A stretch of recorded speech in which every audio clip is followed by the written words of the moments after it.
Welcome everyone to the Daily Slab for Thursday, February 2nd, 2023. I'm Nate, and I'm here with your sports card rundown.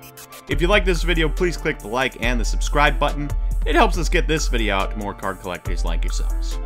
Alright, first up today we have What's Hot. And what's hot is the NFL. So obviously the Super Bowl is coming up, the Pro Bowl is coming up, and there's a little bit of a dead downtime between the championship games and the Super Bowl.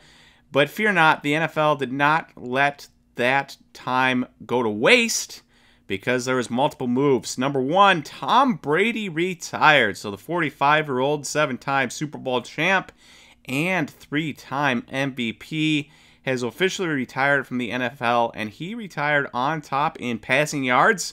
Next closest was Drew Brees by almost 9,000 yards. He retired on top with of passing touchdowns, the NFL record for passing touchdowns. Next closest was Drew Brees at 78, and he retired with the most completions in NFL history. Next closest, of course, Drew Brees as well at 611 behind there. Tom Brady, of course, 7-time champion, the 3-time MVP, all of the records, the greatest quarterback of all time, and his retirement sent a little bit of a shockwave into the market. As of this recording, there were 3 sales of his Bowman Chrome PSA 9, his rookie Bowman Chrome PSA 9 from 2000 on the 1st, and there were 3 sales on the 29th. And the average of the sales on the 1st was $3,183 for the first 3 sales on the 1st. There could have been more after the recording, but as of the recording, $3,183 was the average. On the January 29th, the average of 3 sales, $2,991. So about a $200 raise on the average sale price there, just based off of him retiring, which is nice to see. A little bit of respect going to the GOAT there. And I can't believe it. You know, Ben Roethlisberger retired, Eli Manning retired, Phillip Rivers retired, Tom Brady retired, Drew Brees retired, Peyton Manning retired. Pretty soon, all we've got left is Aaron Rodgers, and once he retires, the old NFL is going to be gone, and it's just going to be new, young guys all over the place. So everyone's childhood quarterback is about to be retired. We'll see what Aaron Rodgers does. If he retires, then all of my childhood quarterbacks will be gone.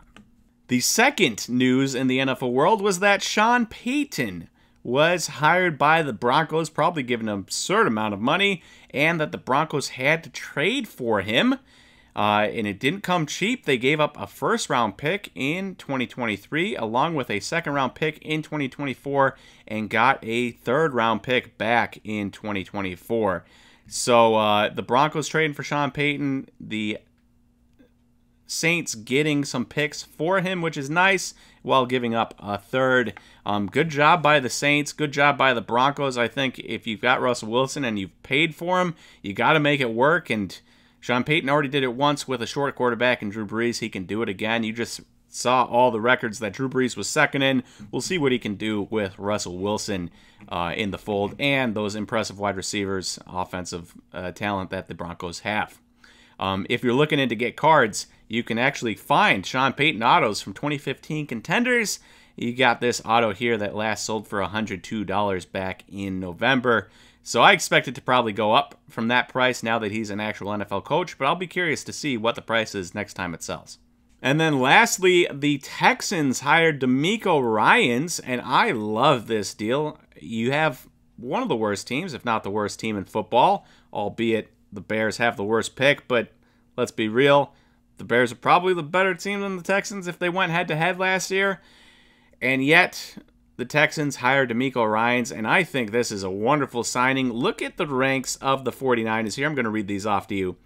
The 49ers were first in yards given up per game at 300.6. Everyone else had more than 300.6 yards given up per game. First in points per game at 16.3 points per game given up this year. First in INTs at 20. They were tied for first with the Steelers, I believe, but 20 interceptions this year.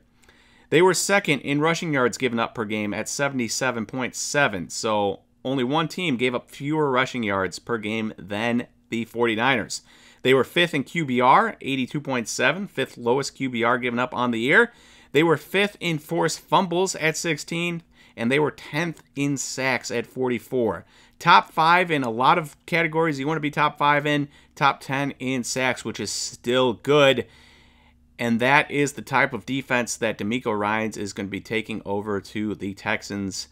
He once played for the Texans, and now he is back. And if you were wondering, does a head coaching gig for a first-time head coach mean that you are going to get card price bumps? The answer is yes. So you're looking at Ryan's 2006 Upper Deck debut signatures auto. And this card sold a little bit ago on the 20th of September for $2.25. Just yesterday, it sold for $25. So that's a really good price, almost 11 times or 11 times the price rise there for this DeMeco Ryans card in just, 5 months, 4 months. So DeMeco Ryans, great hire, I think, by the Texans. If he can do anything he did with that 49ers defense and bring it over to the Texans, I think it's a great hire. So shout out to the Texans, shout out to the Broncos, and shout out to Tom Brady for our What's Hot of the Day. And lastly, we've got our Trender of the Day, and our Trender is Jackson Chourio, the 18-year-old wonderkin that played in Double-A this year.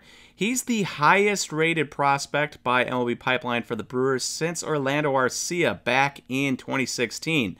Now, we know how that went for Orlando Arcia, but these prospect lists have gotten a lot better at ranking prospects since just even 7 years ago.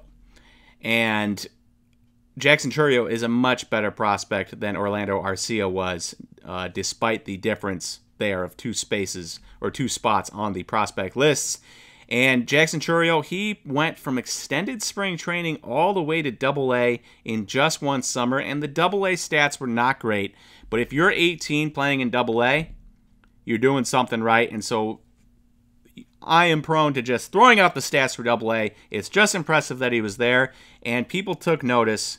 And his cards, they came out, his autos that you're looking at here, his PSA 10 auto, it came out after the season was done, so it was expensive.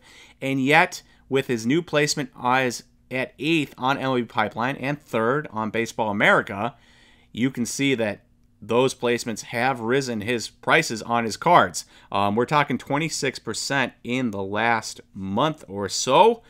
And that's pretty good considering usually when these PSA 10s come out, people overpay for them. But not here. The price is still rising, and we'll see. Jackson Chourio has the type of talent that if he can figure out the bat and figure out the hit tool, he could be in a league all amongst his own of every single prospect in baseball. It could be him and then everyone else. So it's definitely a gamble at $725 right now, but he's got the type of talent that could really, really set him apart from everyone else. All right, that is all we've got for today. Thank you, everyone, for watching today's Daily Slab, and I will talk to you on Friday for the next Daily Slab. See you, everyone.